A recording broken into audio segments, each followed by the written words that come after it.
চট্টগ্রাম ইসলামী বিশ্ববিদ্যালয়ের শিক্ষার্থী শাহেদ পরিবারের সঙ্গে চট্টগ্রাম শহরেই থাকতেন। পড়তেন কম্পিউটার সায়েন্স ডিপার্টমেন্টের 7ম সেমিস্টারে। বাবা মা এবং 2 বোনকে নিয়ে শাহেদদের 5 জনের পরিবার।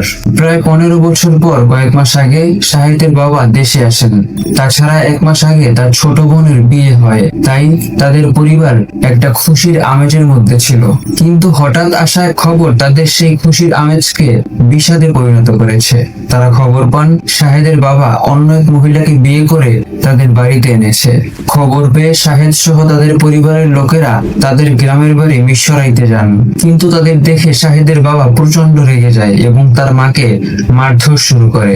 ঘটনাস্থলে শাহেদ এবং তার বোনরা উপস্থিত থাকায় তারা মাকে বাঁচাতে যায়, কিন্তু তার বাবা ক্ষুব্ধ হয়ে হাতে থাকা একটি ছুরি দিয়ে শাহেদের বুকে আঘাত করে। ঘটনাস্থলেই তার মৃত্যু হয়। Hello guys, my name is Mubin and welcome to মুবলেট mystery.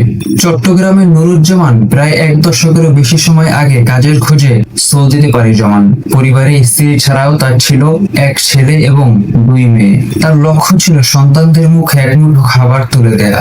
দিন যায়, মাস শেষে বছর আসে, কিন্তু নুরুজ্জামানের প্রবাস জীবন যেন দীর্ঘ থেকে দীর্ঘতর হতে থাকে। তার সন্তানরাও ধীরে ধীরে বড় হয়। সন্তানদের পড়ালেখার কথা চিন্তা করে নুরুজ্জামানের স্ত্রী মিরসরাইয়ের গ্রামের বাড়ি থেকে চলে আসেন এবং চট্টগ্রাম শহরে থাকতে শুরু করেন। প্রবাস যাত্রার প্রথম কয়েক বছর নুরুজ্জামানের সঙ্গে তার পরিবারের যোগাযোগ থাকলেও ধীরে ধীরে তাদের মধ্যে সম্পর্কের টানাপোড়েন শুরু হয়। নুরুজ্জামানের সঙ্গে তার স্ত্রীর সম্পর্ক খারাপ হতে শুরু করে। এ সময় নুরুজ্জামানের সঙ্গে সিলেটের এক মহিলার পরিচয় হয়। প্রবাসে থাকা অবস্থাতেই তিনি বিবাহ বহির্ভূত সম্পর্কে জড়িয়ে পড়েন।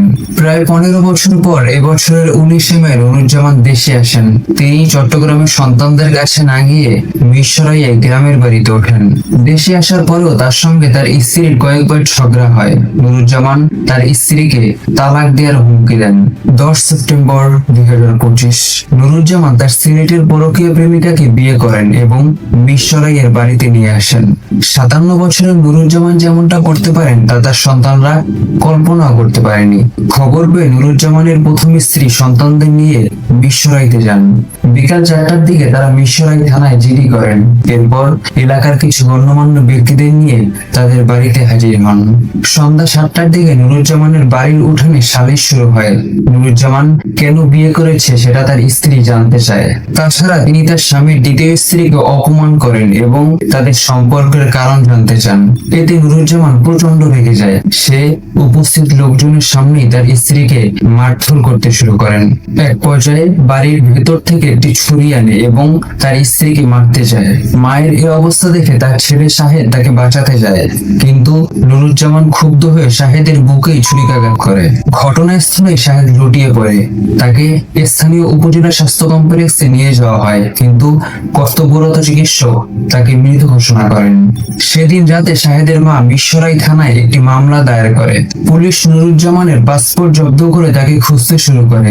তারা দেশের সব পুলিশ স্টেশনে রিপোর্ট করে এবং তাকে দেখা মাত্রই গ্রেফতার করার নির্দেশ দেয়। ঘটনার 5 দিন পর 15 সেপ্টেম্বর নুরুজ্জামানের খোঁজ মেলে। সে তার দ্বিতীয় স্ত্রীর বাড়িতে আশ্রয় নিয়েছিল। র্যাবের একটি দল নুরুজ্জামান ও তার স্ত্রীকে সিলেটের দক্ষিণ সুরমা এলাকা থেকে গ্রেফতার করে। এই ঘটনায় একমাত্র ছেলেকে হারিয়ে দিশেহারা হয়ে পড়েছেন শাহেদের মা। তিনি বলেন, এমন পাষণ্ড বাবা পৃথিবীতে দ্বিতীয়টি আছে কিনা আমার জানা নেই। কেউ কি নিজের হাতে ছেলেকে খুন করতে পারে? বাবা আর ছেলের সম্পর্ক ভালোবাসা এবং বন্ধন থাকার কথা, কিন্তু দ্বিতীয় বিয়ের মতো একটি সিদ্ধান্তই কাল হয়ে দাঁড়ালো একটি তরুণ প্রাণের জন্য। পারিবারিক দ্বন্দ্ব, অসহিষ্ণুতা এবং রাগ সবকিছু মিলিয়ে এই মর্মান্তিক পরিণতি আমাদের আবারও ভাবতে বাধ্য করছে। আজ এ পর্যন্তই। আপনাদের সঙ্গে দেখা হবে নতুন কোনো পর্বে, নতুন কোনো ঘটনা নিয়ে। সে পর্যন্ত সবাই ভালো থাকুন, সুস্থ থাকুন এবং মুবলেট মিস্ট্রির সঙ্গেই থাকুন।